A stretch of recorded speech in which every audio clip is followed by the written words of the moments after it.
Mangadex a few days ago had quite a purge on its entire site where approximately 7,000 titles were hit by DMCA takedowns, and obviously it caused quite a storm, in the manga community, because obviously there was a lot of titles that was on that site that was just unlicensed. That means that there was no legal way to even obtain the series if you wanted to buy them. So obviously that caused a lot of issues, and after a few days of that happening, just yesterday we finally got an overall estimate, a number on how many, and like I said already, 7,000 titles. That is a lot of manga just lost to the void and gone forever. And on top of that as well, there was a statement that Mangadex said here in this interview where they said they will refuse to become the next Crunchyroll. Now, take that however you will, but for those that are unaware, Crunchyroll started off as a, like a piracy site. It was literally a piracy site in its, beginnings, and eventually it became an official legal site, and we saw how that happened in this day and age.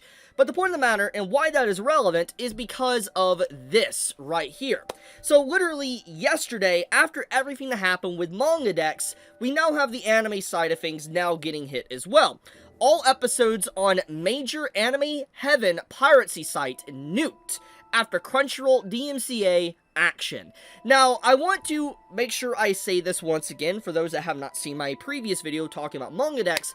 But regardless of how you personally feel about Crunchyroll, Sony, HIDIVE, any of these official companies, it is well within their right to take down sites or series, etc. if they're licensed. It is. Regardless if you don't like it, you don't like the company, they are the copyright holders, and in this case, it makes a lot of sense. Regardless of whatever side you fall on, if you like piracy or not, it is within their rights to do this. And that is the reason why there's just so many anime sites. That is the reason why you just have anime sites that appear and then disappear, is because of stuff like this. And I've already gotten into the analogy before with the Hydra. You cut off one head, another 5 or 8 appear on top of it. But the point of the matter is that this is something that systematically continues to happen time and time again.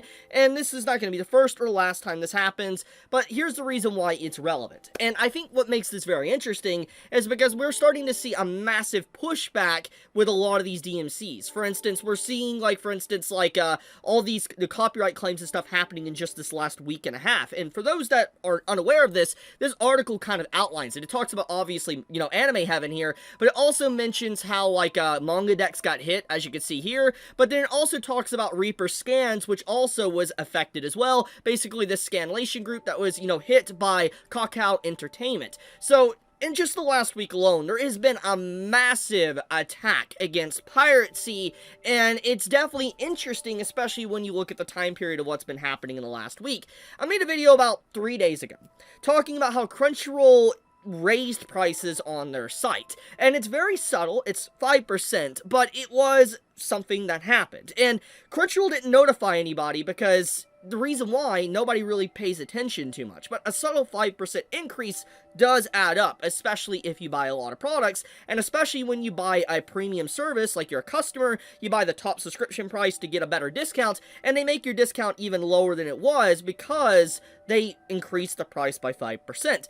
The point of the matter is that Crunchyroll recently had some price adjustments, and now that you see something like this happening, it makes you wonder, was this all planned? The reason why the prices were adjusted and all that, was it planned because they knew these DMCAs were going to affect these sites and cause people to be forced to go to their site if they don't know other different anime or manga sites? That's up to your speculation. But the point of the matter is that AnimeHeaven was hit, and it is a pretty big site. I wouldn't necessarily say it is the biggest anime site on the internet, unofficial.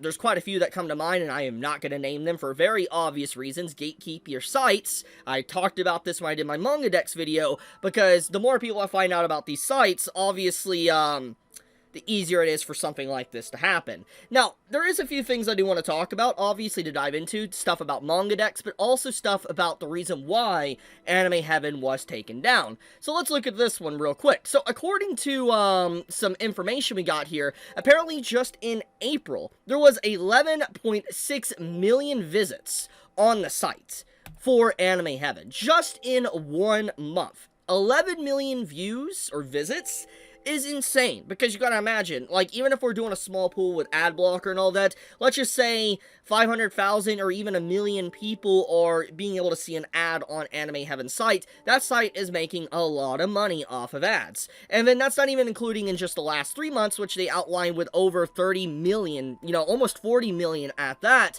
So yeah, it's very clear why Crunchyroll DMCA'd this site. I think anyone that is trying to say, like, why would they do this? Well, there's your information right there. The statistics make a lot of sense, and like I said, they are within the right to do so, even if you disagree with it.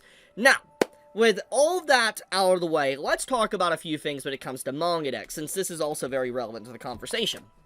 So obviously, in this article that came out also yesterday, it is outlined that they do not want to become the next Crunchyroll. It says right here, it is added that it will not be shutting down and will continue to improve the site's features and will not become Crunchyroll. This references Crunchyroll's inception as a piracy site. So basically, the people that, you know, are in charge of Mangadex, they confirm that they're going to change their systems and stuff to make it easier to kind of fight back against DMCAs and all that, but they're also going to be able to, remain as they are. They're not completely shutting down, they're not bending the knee. That's pretty much what they say in this article, so it is some pretty fascinating stuff. But overall, I wanted to bring this to people's attention, because a lot of people might be unaware of what's going on, and this is pretty relevant, because I know a lot of people that read certain manga that you just cannot read anywhere else because it's unlicensed on Mangadex. So there you go, that's their official statement. But on top of that, we also got, you know, some information about AnimeHeaven, which was also hit. I'm willing to bet you there's probably some series on this site as well that is probably unlicensed, where you can't get anywhere. For those that don't know, yes, there is anime that truly do slip through the cracks as well, and don't get, like, an official translation or anything in the West, and so the only way to really watch or read them, or just watch them, basically, is through fan translations. Yes, there is anime like that, so I wanted to bet you there's probably anime on the site as well that has also been targeted in a very similar way. But okay, I'll leave it at that though. Just wanted to bring this all to everybody's attention that was unaware. The lesson learned here, gatekeep your sites, don't reveal them that easily or stuff like this happens. But I love you guys, be safe, stay healthy, Chibi out.